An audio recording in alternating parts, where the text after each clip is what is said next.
and a combination of reasons. The reality is that both kids have some impact. Some may be aggressive, the other may become silent and feel more strong impact inside. So there is no simple way that this can be. That is why the question about that we talked earlier, how do you measure or assess such situations?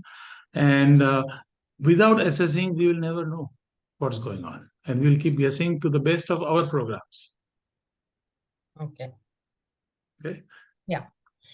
So we are now at talk number 4, where we will talk about, this is primarily for healthcare professionals. However, you will get an idea of how what we work on is very subjective and what are the current standards and the challenges. Okay. I'm going to cover most of it, talking about trauma. What is trauma? How is it that we measure trauma? The post-traumatic stress disorder, the challenges in the current assessment between ICD-10 and 11, there's a typo here, and DSM-4, the role of people's ability to function normally as a differentiator in the assessment. And so what? How do we address it? What kind of progress we have made and its implications for everybody? Okay, I will spend few slides recapping just so that we are on the same page and I don't get the same questions. We will base everything we talk about on scientific basis. Riri and I work on this. By now, you have some background on us. I'm not going to spend time on it. We do work on multiple things together, and that's how we are able to share insights from coaching to our workshops, and also research insights are fed into our coaching as well as our workshops. As we talked on the first 3 uh, sessions or talks, we need to look at the root causes and how it affects the mind, the inner world, and the outer world. So, Kavitaji, in your question, some people may have a stronger impact here, others may have behavioral issues. It doesn't mean this is not happening, but this can also happen, and there are multiple ways people can react. And we also finally call it a free will. So, our focus has been, and our primary goal in this workshop is to increase the awareness of everybody, because without that, the ability to acknowledge the problem and getting help is not there. And if you don't acknowledge the problem or root cause, there is no way that it's going to get automatically adjusted. Okay. This 15 plus the parents fighting are the 16 assessments of inner child or childhood trauma that we use in our day-to-day work. Again, it's backed by institutional ethical committee. So what we do is well structured. We have a clinical trial register with this work, especially trauma, given the uniqueness of its work. As Riri told earlier, this is a dose-response relationship. So higher the exposure to this 16 components. So if they have more, 8 or more, it's high. This is medium, between 4 to 7, and then less than 3. Higher the exposure, the well-being gets worse, anxiety increases, depression increases, and sleep quality becomes worse. The other work on behavioral aspects we talked is also based on our own published data or collaboration with some of the experts, either at some of the medical institutions or technology. And we summarized also before the parenting workshop on how the outcome works. So there is no ambiguity that childhood trauma cannot be addressed. The inner child cannot be addressed. This highlights what we talked the last session about parenting and the interface between trauma and parenting. So it continues from generation to generation. And this can be, it's not just that we define problems, we have to solve them. And we really talked about solutions. One of that is tomorrow, where we have a workshop starting tomorrow, and then the parenting workshop is in towards the end of the year. Today, we are focusing on the topic. I'm going to straight jump inner child and PTSD. We can do, now that we have most people who are supposed to come, let's do a poll just so that we know the kind of profile, and accordingly I can talk. So Kaushik, if you are there, let's do the poll, and if you guys can respond, or if you responded, go ahead and share the poll so we know.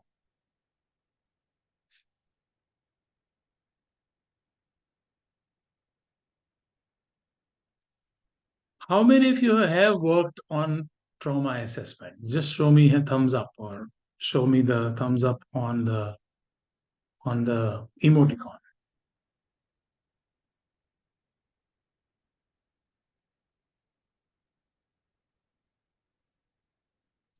Dr. Sadia Fazal has worked very good. So we have one person.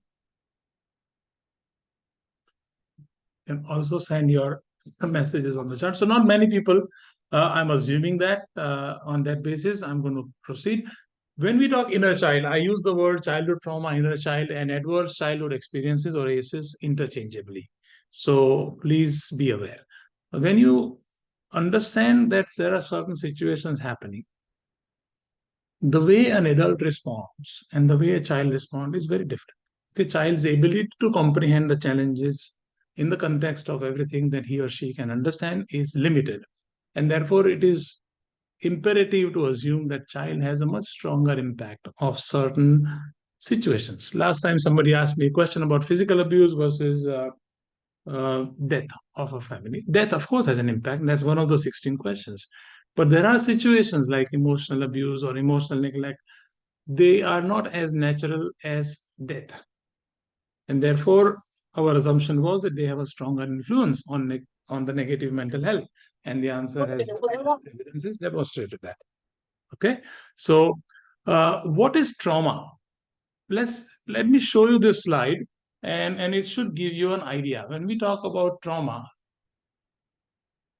somebody is marking on the screen, and it's okay. It looks like designer stylish marks. I don't mind. When we have a traumatic event, like those 16, or it could be outside that, it could happen during adulthood. What happens is it causes extreme stress. Okay, very strong stress, whether loss of a family member or something shocking happens.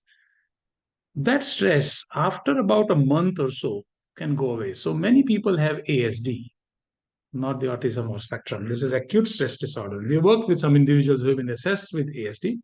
This usually goes away, and not all of the individuals who have ASD end up as acute or PTSD. So PTSD is post-traumatic stress disorder. In other words, long after the event is gone, the individual is susceptible to the triggers and may respond even with thoughts or reminders of those events, or something similar that he or she sees triggers the same response. So, after acute stress disorder, it can become acute for a time being, it can be managed, and if not, it can remain chronic. In some individuals, this remains quiet or dormant as long as like 2, 3 decades and then suddenly shows up. This is very, very, very common. So, even when we work with people, there are triggers that can still spin them back to the old ways. So this screen gives you an idea about how an event can. Now, good news is not more than double-digit individuals. I mean, sometimes it's 1%, 3%, depending on the type of trauma, end up with this situation. Most of us recover in about a month's time.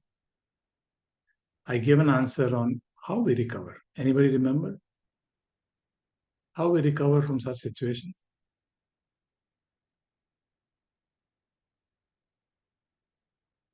Hmm?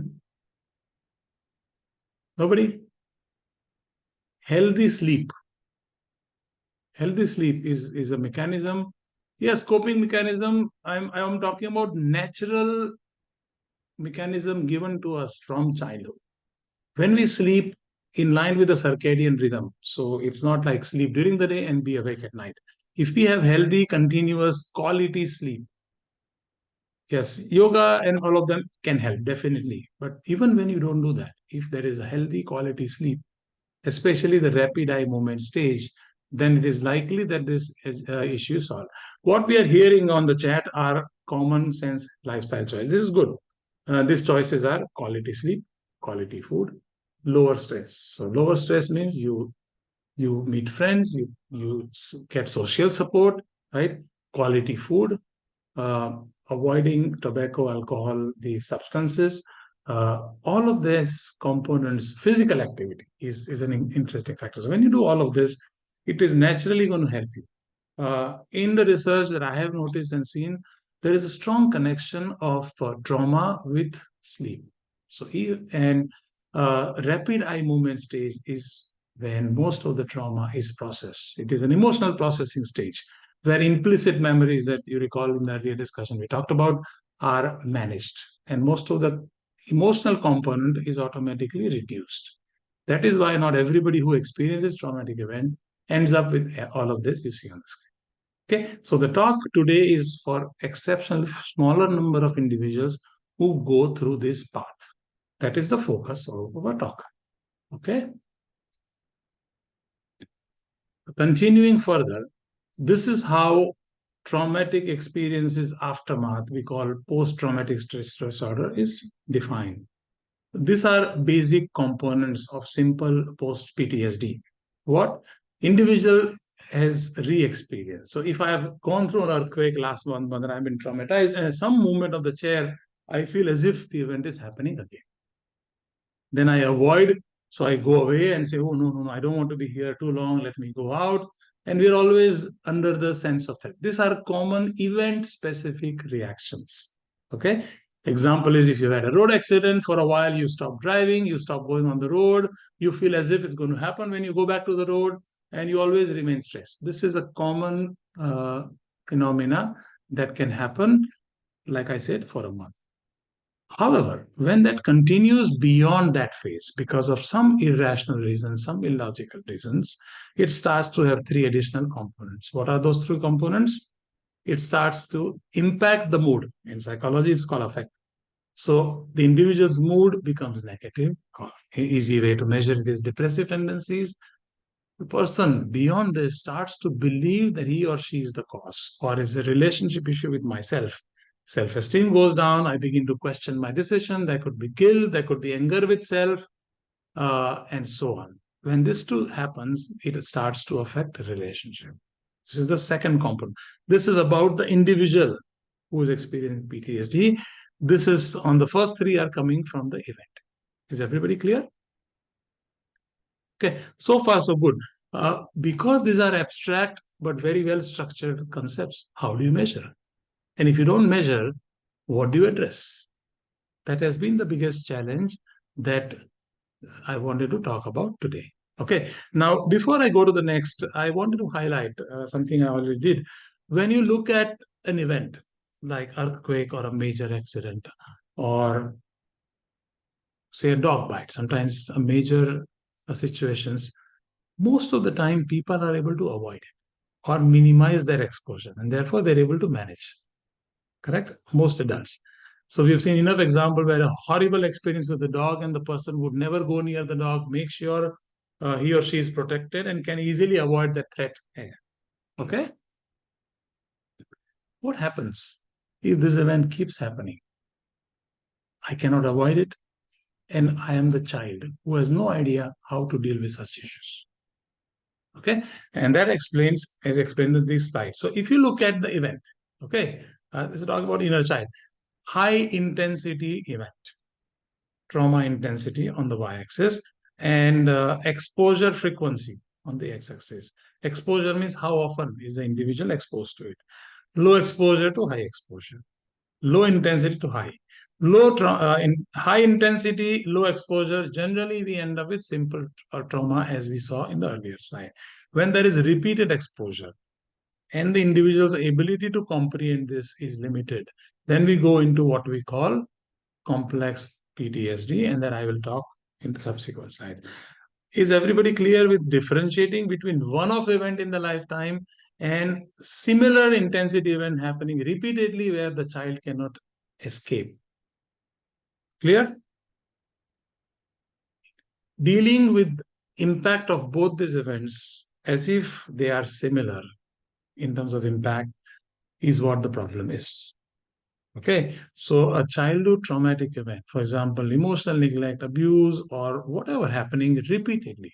It could be intimate partner violence or domestic violence, where a child has no way to deal with it.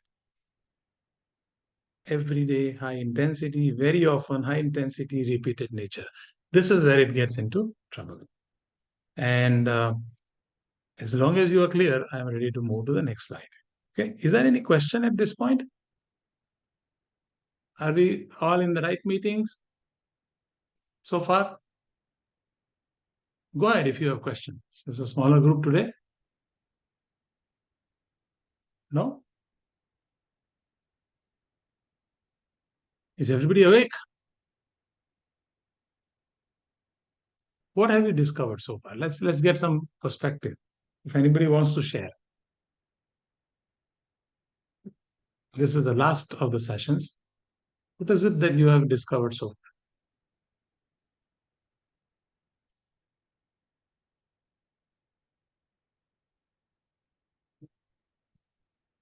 Silence means either everybody is so clear. What do you mean by onset of PTSD?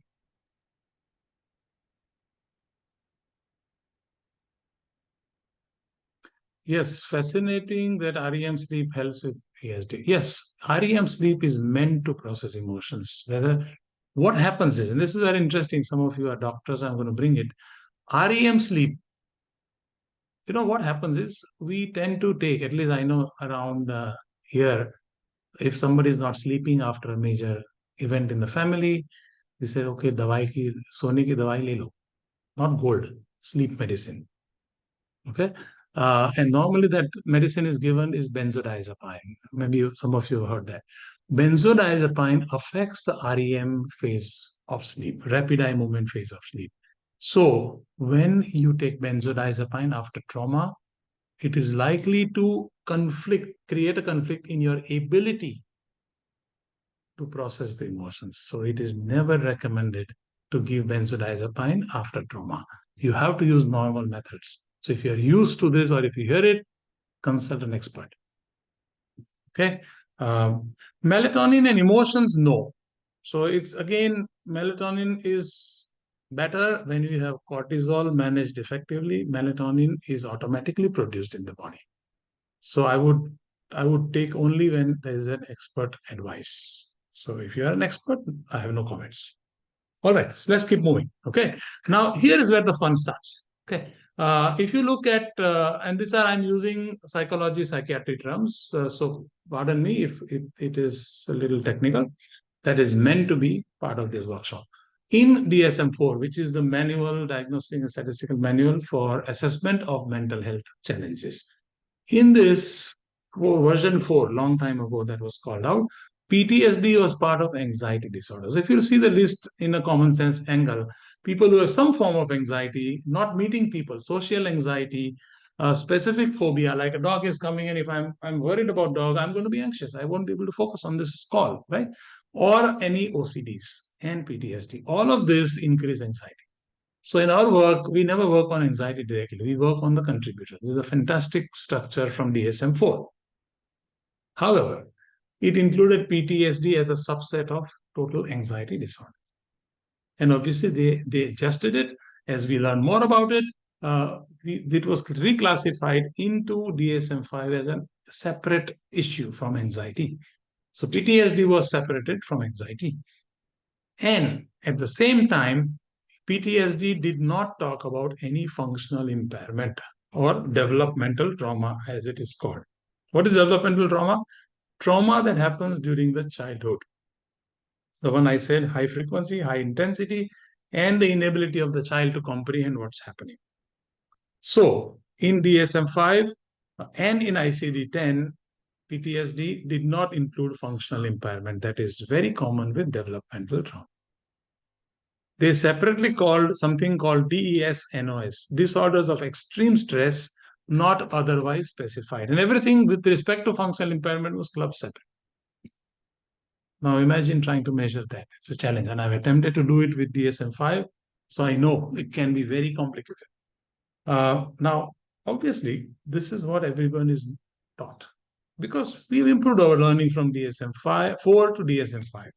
However, it is not sufficient to deal with developmental or inner child trauma. Why? I will cover that in the next slide. Recognize, while this is not including the functional impairment, ICD-11, which is International Classification of Disease. So that's what they write on the death certificate, right? ICD-10 version did not include complex PTSD. ICD-11 says we will call out PTSD separate from complex PTSD. And the major differentiating factor is the role of repeated exposure that causes functional impairment. This is the reality. This is what everybody understands. There's a big gap, just like apples and oranges. Are we on the same page? Have we defined the problem clearly? So, when we are used to looking for, and this is my silly example, but if I have forgotten this at home and I'm looking for it at work, it's likely that I will not find it. Once I start searching for home for this reading glass, I'm more likely to find it. It doesn't guarantee that I'll find it. So now notice when you have a major functional impairment and a trauma coming out of inner child situations, and you are only using this screen or this screening criteria to measure, I can guarantee you, like I did, you will miss some major functional impairment and components of that, of those six things I shared with you about. And that's a problem because when you don't know where the problem is, it's guaranteed that your probability is very low of fixing it. Have we defined the problem more precisely now? Okay. Just so that in case you are not getting the perspective, ICD-10 and DSM-5 are used in major countries like India, USA. So if you go to the person who is certified, most likely most of these experts use this, not this, which means you're likely to only be assessed from this.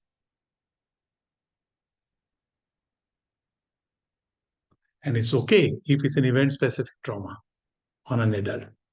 When you look at childhood trauma in a child, you are likely to need to assess for this and understand a lot more than what this assesses. And that's the problem. That is why this is more relevant to inner child discussions. I'm going to move forward. Okay. This is the chart that gives you a perspective. You saw that earlier. Re-experiencing, avoiding, and sense of threat with respect to the event is one component of trauma. Okay. First three: avoid the dog, always be on alert, and so on. When that happens repeatedly, what tends to begin to happen is person starts to become sad, starts to begin, why am I in the trouble? Dog is everywhere, everywhere in the world, but I'm limiting. It starts to affect self-esteem, self-belief, and the ability to do things. And then these two things manifest. It's hard to believe that they will not in the relationships. Okay, this is the second component of trauma. It's not limited here. When these two things happen, these two buckets happen repeatedly, it starts to affect the functionality, whether meeting people, whether the work I do, or other areas, whether I play the role of a parent or a son or sibling. All of this is affected. This is where a major difference is between complex PTSD and simple or PTSD as DSM-5 assesses. By the way, you search and you will find so many such nice little graphs. If you look at the reality, and this can vary, okay?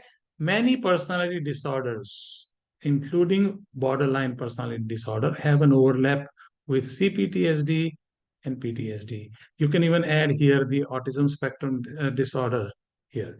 So a lot of this are interchangeable and there are subtle definitions. What does it mean? It means that we have not figured this out. ADHD as well. Yes, ADHD. In fact, I have a very interesting research on ADHD. I'm going to highlight. No, it's not handy here. Somewhere it is. Uh, it's somewhere here. Individuals who have higher exposure to trauma are at higher odds of having ADHD. Having ADHD. So in ADHD individuals, we need to assess inner child or trauma components. I've inquired this with many physicians, experts who assess, and this is not done routinely. Okay. A good friend is a neurophysician, and he was laughing. He says, yeah, it's a good point. It makes sense, but we don't assess it. So ADHD has anything from 2 to 3 odds ratio of having higher exposure to childhood trauma. And when you mention ADHD, I want to add that ADHD is supposedly a neurological disorder identified on the basis of behavior. And that tells a lot about the assessment. And hence, this slide, as it shows, there are multiple ways to assess, and we don't know everything. So, what I'm talking about is the current best understanding based on ICD 11 And I can guarantee you in 5 years, this will change. However, I can also guarantee you that the way DSM-5 measures PTSD is not sufficient, and that is why the experts are working on this, and that's why people like us are reapplying what the research is talking. Okay? So you need to measure several components. When you measure it, you identify where the problem is. Let me pause to see if there are questions.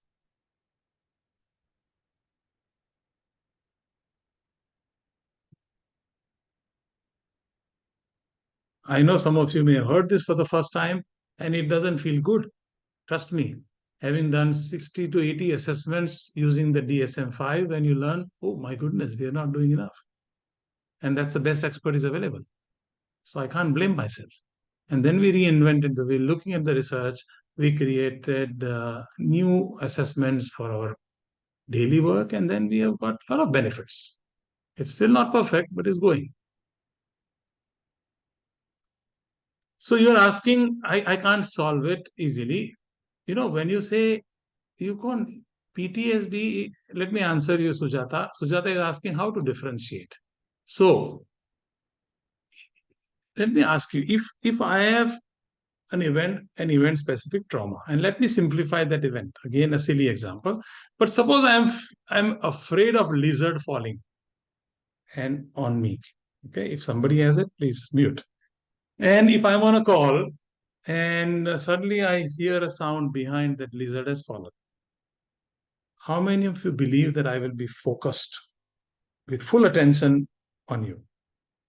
More likely I'll be like, I'll call somebody, I will appear to be distracted. So anybody who has no idea that I'm afraid of lizard and just looks at me and my behavior will call that this man has attention problems. I hope that gives you an answer about PTSD. I have a trauma based on lizard, and therefore I react strongly, I re-experience, and I feel a sense of threat.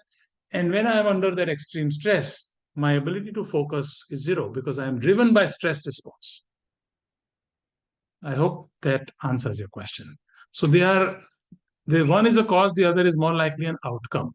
And that outcome, when it becomes a behavioral pattern, it becomes a more attention deficit issue. Okay, let's go. Keep moving. So what did we do? Well, we started with DSM-4 because both 4 and 5 assessments were same. We had great results with the first three components. First three, re-experience, sense of threat, and avoidance. Okay. When you have that address, but not address the other three, let me show you so you can relate. I remember that by heart. So this was great, successful. When we started checking for this, the depression didn't improve significantly. We wanted to see a breakthrough in recovery from depression, and it didn't happen. It happened, but not as much as we wanted to be. And that's what led to this search or research on other components. Okay. Mood is affected, negative self-concept, and disturbed relationships. And then, of course, this real element. So with this, none of this cover functionality. This is from our module 6, the 6 modules we teach.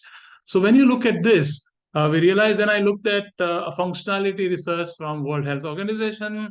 It was adding complexity to the ability to measure. So eventually we went down to International Trauma Questionnaire. If you want to explore this, note this down. And now, thanks to me and a lot of our therapists, including the psychology team of Neha Parishi, we have done over 100 assessments in last 12 months. And we have quite good results, including improvement in functionality and the 3 components that we talk about.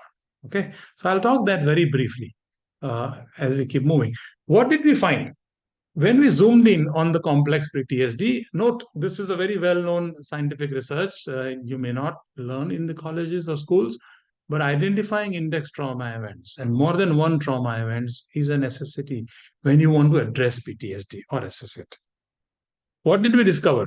Well, emotional abuse and neglect, the 2 components of the 16, and the third is physical abuse, and the violent family. Some of them overlap. were present overwhelmingly in the individuals who were assessed for post-traumatic stress disorder. Whether it is PTSD or CPTSD, both had overwhelming presence of this experience. More than 3 out of 4 people had this. Many of them were prone to indecisions, and their average score out of 16 was close to 7, which is very high exposure to trauma. They all, as expected, came with high level of depression. Those who are familiar with the major depression disorder, MDI of 25 and above is MDD. So this is major depression. Many of them had suicide attempt.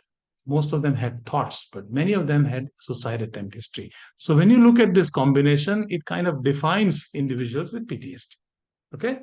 So this is the core slide of the topic of the day: how inner child experiences increase the risk for trauma, and what components are present in individuals assessed for post-traumatic stress disorders. Okay. If you want, you can take pictures, no problem. Continuing further. Uh, this is just a little more details. Violent family environment. We looked at 4 components: physical abuse, intimate partner violence, regular fights, verbal between the parents, and emotional abuse. As the number of such experience, simple yes or no answer, increased, the depression level increased and the well-being decreased. So again, a dose response kind of a curve. And you see overwhelmingly this number was, these experiences were common. So individual growing up in a violent family, verbal also, not just physical violence, is more likely, not guaranteed, to have such experiences. Second component is with the individual at the center: physical abuse, emotional abuse, sexual abuse, and emotional neglect. If any of these experiences are present, more than 2, then you are likely to have a risk of post-traumatic stress disorder. Okay, so this is just going into the details of the ACE component or inner child component of traumatic footprint. This is the slide that helps you differentiate. So when we look at trauma component, the event specific component, remember the first 3 components, there is hardly major difference between complex and simple. Obviously, when you have a higher frequency, you tend to have a stronger impact, but not of an order of magnitude. But look at functional impact: ability to function normally, get up and do, attend the session, go to college, do the homework if you're a student, or do the homework if you are managing home. There's a huge difference between people assessed with complex PTSD versus simple PTSD. So this is a major differentiating factor. And this is, yes, higher, but the big change is here. Okay, I hope I have made the point clear. And this is evident. So if you look at people who are assessed with CPTSD, their functional impairment or disturbance in self-organization, as it is called in International Trauma Questionnaire, is significantly higher compared to even PTSD. And you can see PTSD versus normal people who come to us for help, their functional impairment is more or less same. In fact, some of the non-PTSD have higher. But the huge differences between complex PTSD and here. And this is where we are talking about. This is the focus. Now, imagine dealing with this 9 buckets, only having DSM-4 assessment or looking at primarily these components. It's not going to work. And in reality, what happens is events happen and then go away and may never happen for next 30 years once the child grows up or faces coping mechanism and manages it. These things remain. They are very subtle footprints. This is very event specific footprint. And the second bucket and the third are very subtle footprint, not just on the inner world, but the personality and the ability to function. So the whole self-organization is impacted in a big way. This is the core slide for today if you want to understand how it works. And now, how do we deal with it? Before we talk how do we deal with it, you can have 20 people and break the building with simple hammer, or you can identify where you want to hit and put a blast and the whole building will collapse. So instead of just doing the right thing, which is the methods and the approach, we need to identify which are the right things, right? So effectiveness first. And then, so the whole sequence is doing the right things right, not just doing things right. So focus on where you want to identify, which events you want to address, and then apply the right methods. Apply the right methods correctly. Okay, this is the most important part where we focus on effectiveness, where to hit, and then figure out how you're going to hit. We have a hammer, we start hitting it. 20 people, another 20 people, and the building will eventually come down. But it comes with a lot of pain. And remember, recent techniques, including CBT, uses exposure-based therapy, and individual is unlikely to be ready to get exposed to or remember about these things. And therefore, the dropout rate becomes very high when you use exposure-based therapeutic intervention. Okay. I'm just checking if there are any chats. So far, we are doing well on the time. I'm about to end. I'm now talking about additional challenges. So some of you are practitioners. By the way, it took us decades to believe what Dr. Shapiro discovered as EMDR, eye movement desensitization and reprocessing, is far better than the traditional CBT. Dropout rates are very high in CBT and so on. Now, because CPTSD is unique, it needs to go beyond EMDR. Why?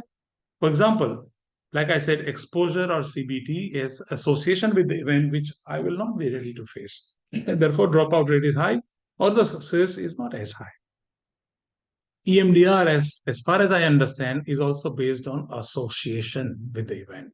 And the individual's ability to associate with severely intense events on high frequency is not very common. So EMDR has limitations, and therefore we use something else. There are two issues I want to highlight. About 40 to 50% after initial assessments don't continue. So they don't even come for therapy. However, for those balance 50 who come, we have a success of 80%, which is very high in this kind of work. So that's the data we have so far. All the references are here. We use reconsolidation of traumatic memory, a very unique concept on the basis of memory reconsolidation that Riri talked about last time. So, for example, look at this individual with very high disturbance in self-organization or functional impairment. After the intervention, it remained nice and healthy. PTSD score immediately goes down. This happens to go down much later, and these two are added up to make this score. And everything is under the radar. So we do a lot of these assessments, and we have a history of records, and we know their root causes, the inner child exposure, and so on. So I'm not going to go into these examples, but it is very common. Even sometimes people work with simple other interventions, but no CPTSD assessments, and they come to us and we help them. Example includes an individual who was extremely addicted to online stuff and came to us, and we realized that it worked for about 50 sessions over 6 months. He was not assessed for trauma. Now I'm talking about not even assessing for trauma. Forget PTSD. When trauma is not assessed, it's likely that you work only with logic on current problem, and it's very difficult, next to impossible, to address this. So the first step is assess the trauma, apply the understanding worldwide and our own on which are the most dangerous traumatic components, their frequency. So you need to add whether it happened or not and the frequency of exposure to that trauma. And then use the index trauma concept and apply the risk of CPTSD through CPT assessment. So now from 16 to frequencies of 16 to index trauma, we zoom in, like I said, on specific components, address them using non-associated intervention called reconsolidation of traumatic memory. And once you deal with that, a lot of emotional footprint of those specific events and the representation of those events, which means all other events, is suddenly collapsing. When that collapses, we don't work on that online addiction, but that begins to decrease. Our goal was not on like online addiction. The goal was to reduce the trauma footprint and assess that there is no complex PTSD anymore. About a month after the intervention, when that happens, a lot of other possibilities emerge. Okay. So the final slide. So what does it mean? I would challenge all of you, regardless of whether you are a therapist or an individual seeking help, please define the core issue. If you don't have the core issue, which includes assessing functional impairment, then ability to generate outcome is not high. Okay. I'm just trying to move. Yes. The difference is what makes the difference, not the absolute assessments. So the difference versus the norm in functional impairment, whether there's an impact of trauma, um, we can have a score of 7 out of 16, but understanding the frequency and identifying which events have the most likely impact. And it doesn't start with the event, it starts with the common emotions that you face as an adult. And somewhere in between, the individual facilitates the discovery of index trauma event. I don't discover it. Okay. And just because we are not taught something, it doesn't mean life will not throw those challenges at us. So be prepared to be open to new possibilities, because that's where the outcomes are. And in short, there are two core steps: understanding the problem and the root causes, and addressing the issues. And obviously, it is given that measurement is absolutely necessary. With that, I open for question. I have some routine slides that I share. We have a workshop starting tomorrow on Journey Within, where we teach self-hypnosis techniques, again, all evidence-based. We have parenting workshop. We also have somewhere there is module 2 and module 3, where we talk about the inner child and hypnosis. At this point, I would like to go for questions. And also, while I'm waiting for questions, I would like to share that Vipasha has just sent you the forms. Some of you wanted to volunteer for assessing the parenting style and also do your self-assessment on trauma. You have to register. If you register, we will send you the forms. So feedback and question.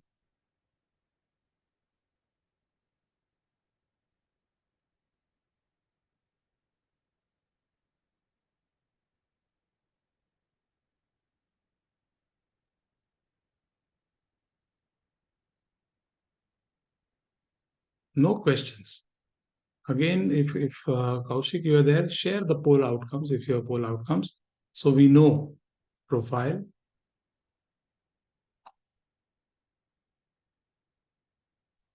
I'm launching a poll now, just so that I know your profile, and then we'll see how the questions come. Any questions?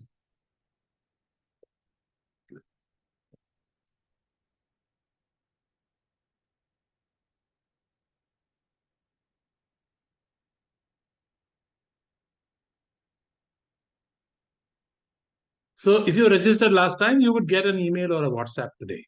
Okay, it was Saturday, so give her a day or so. Shika had a brilliant question. How reconsolidation work without association? So when you experience the event with your own eyes, it is called association for everybody. And when you don't experience, you observe yourself as a third person, it is disassociation. The disassociation is used in the reconsolidation memory. So by doing disassociation, the person is more likely to go through the events. There are 3 steps to reconsolidation of traumatic memory. First, you have to remember the event. The fact that association brings traumatic responses, most people don't remember. So we use disassociation to remember the event. Step 1. Step number 2, find the inconsistency in my response as a child to that event that I would never do. When you find the error or inconsistency, suddenly the emotion begins to collapse, and then you do the future pacing. These are broad 3 steps, whether you do inner child therapy or use RTM or reconsolidation of traumatic memory. I don't have the slide because that goes into a lot of details for our module 4. Some of you who may have background, but I'm sharing it. We cover this in 6 modules that we have designed, modules 1 to 6, and that's when we have most of the interventions. I'm just sharing the results. Nobody has replied to the profile questions. Maybe it's it didn't come to you. I'm again asking the question on, have you guys, any of you have done PTSD assessments?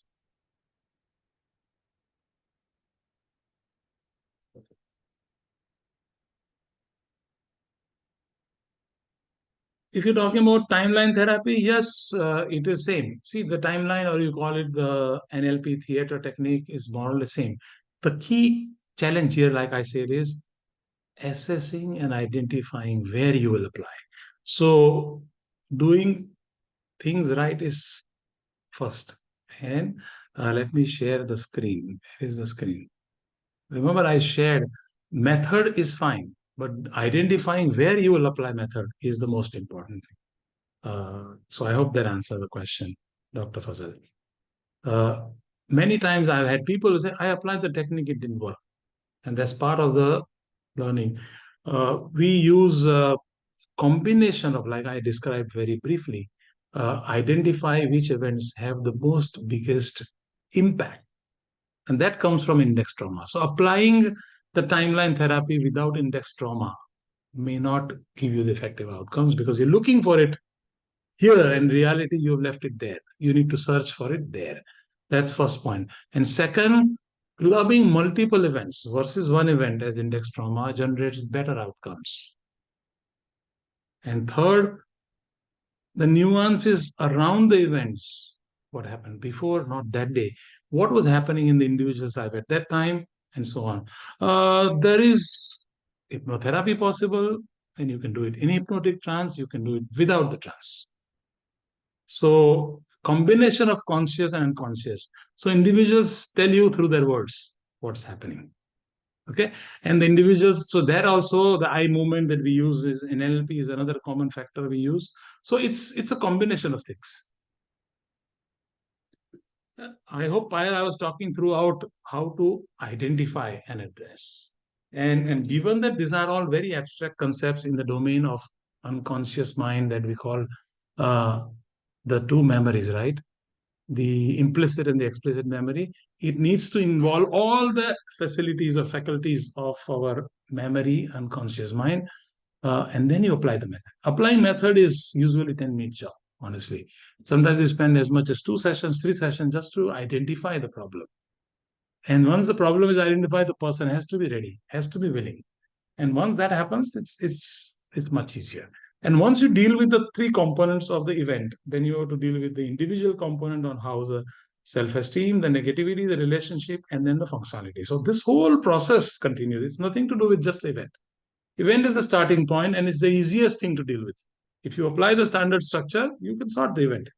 The other things have to be sorted out because there are decisions taken in the aftermath, conscious and many unconscious decisions taken. They also need to be addressed. So if there are no other questions, everybody is standing in our chat. I am done and the timing is done. What we've proposed. I hope you enjoyed and you discovered something new from all these 4 talks we had. We started talking about it in the context of, let me see if I can open the slide so I can take you through the slides. Uh, yes, like I said, uh, we have these 2 workshops coming up, hypnotherapy in October and the healing the child within in November. Uh, we started these talks, just so I recap what we covered so far. First talk was all about what is inner child. Second, we connected that to the internalization and externalization, and I showed you evidence on the correlation between all three. Then we looked, and of course, we talked about how to address it, not just assess it. Last talk on Saturday, Riri primarily talked about the, the, the impact of this continuing beyond generations. And therefore, the parenting is clearly an element involved here.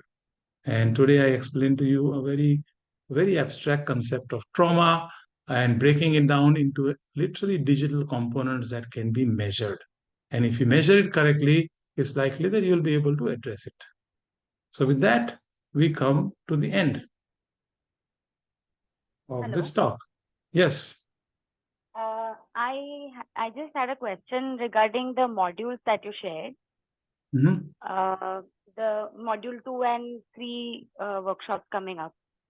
Can you see it here on the screen? Let me just bring it up. Yes. Uh, But yes. I have taken the screenshot also.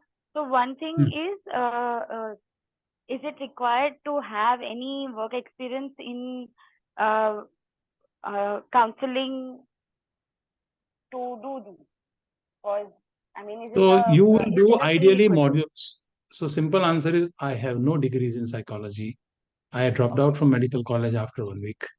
So I'm doing this. If I can do it, Okay. anybody can do it. Yes. So it depends on what you bring to the table, not what is on the table. Okay. And I would encourage that you do module 1. That is ideally the starting point that starts tomorrow. Module 1 covers self-regulation. If I'm in a better state, then only I can work on others.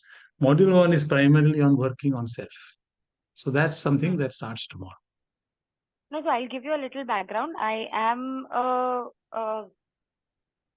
psychology graduate, and I've done my master's in social work with medical and psychiatry. But I've been out of touch with the psychiatric terms and everything since past few years because I got into more management roles. So I want to get back into this, and that is the reason I was asking why. I mean, if what modules could be best. Yeah, I'm just setting and I give the answer. Yes, there is, I don't see any issues. Again, I'm repeating it, what do you bring to the table, not what everybody has on the table. Don't worry about that. If that was the case, then we would never do the work we do and people wouldn't come to us. Right? See, 1 in 7 Indian, and this is Lancet data, has mental health problem. And about 10% of people with depression are detected. So if you look at the scope of where you can play, it's unbelievable. And all we do is we're helping people. When we help people, people help themselves and help their family and friends. And this is something that has no barriers because the whole theoretical ideas of mind are not well structured. For large part of medical science did not believe in mind. I have that somewhere else and it's topic for some other day. When you don't believe in mind and you separate the mind from the body, the whole psychosomatic nature of illness is never covered. And you see, I shared with you DSM 4, 5, and eventually whatever DSM 5.5 or 6, it is matter of time. You can argue with DSM experts, they'll say it's part of DESNOS. Who's going to measure DESNOS? It's so complicated. And you don't need to take that measure. If we can find out from our work and our experience from some of our mentors, then you can start that and run. Right? Most of us have different background. I have a degree, master's degree in engineering. My doctoral research is in mind-body connect. Riri has a law degree and she has MBA. Dr. Meenakshi is a PhD in chemistry from IIT Delhi, who is our lead therapist. So, and we have, of course, good psychologists. Neha Pandya is a psychologist here, and so is Parishit Thakur. So we have a combination of expertise, whether from chemistry, science. One of our mentors is a mathematician, a retired professor from an Indian Institute of Management, Professor Ramani, operations research. So we have a wide range of expertise. In fact, I would argue that when you come to this field from a different perspective, you're likely to ask those questions which you have not asked because you're trained to think in a certain way. So you bring diversity that is missing. Think of it differently. You'll bring something very unique. My sister still commented that I dropped out and I'm back to working with people. I said, if I was trained for 6 to 8 years, I would never think the way I'm thinking today. And I'm not saying that's wrong, but that approach of separating the body into small components and fixing it very successfully is very different from the mind, how we deal with mind. So what I learned as in music through tabla, I think is more relevant. Mathematics, more relevant. Yogic aspects, breathing, science is more relevant. This is what I believe. Okay, thank you. Anyone else? Questions? If not, I give you at least 9 more minutes, but we end. So thank you everyone for showing this very high level of interest. And our goal was to educate people because I have stated in one of the talks that below age 40, the primary cause of death for both men and women in India is suicide. And 90% of the people who attempt suicide have severe mental health challenges. So we need to understand how mental health challenges manifest, its root cause, and we, with our data and global data, overwhelmingly believe that somewhere there is a correlation, and we're working on the causal pathway. So this is big. If we want to help young, and we have 400 million young Indians compared to probably 30 million young Americans or 6 million young Italians. So we have a huge number of people who are at risk. and we don't know what causes the problem. That's why the inner child is.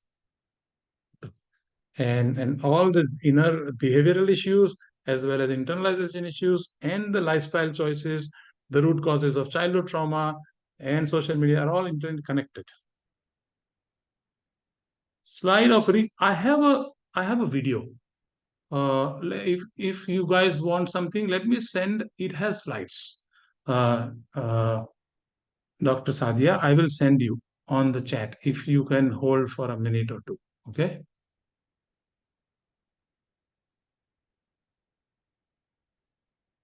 It was made for module 4, but like with everything we do, it is up and open on YouTube, and I will send the link.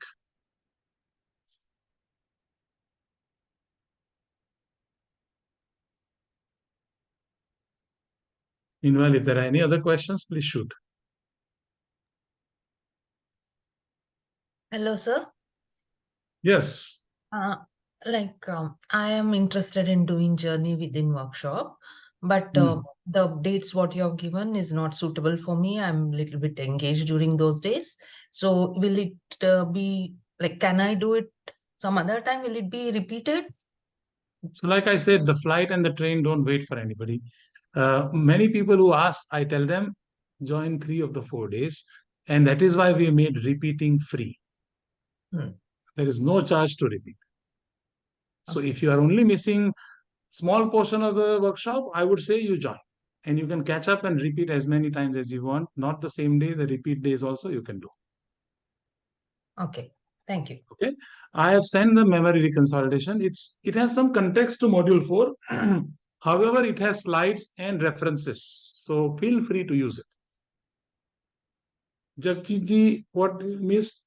I have sent you the slides or the videos. Jagjeet said you missed something.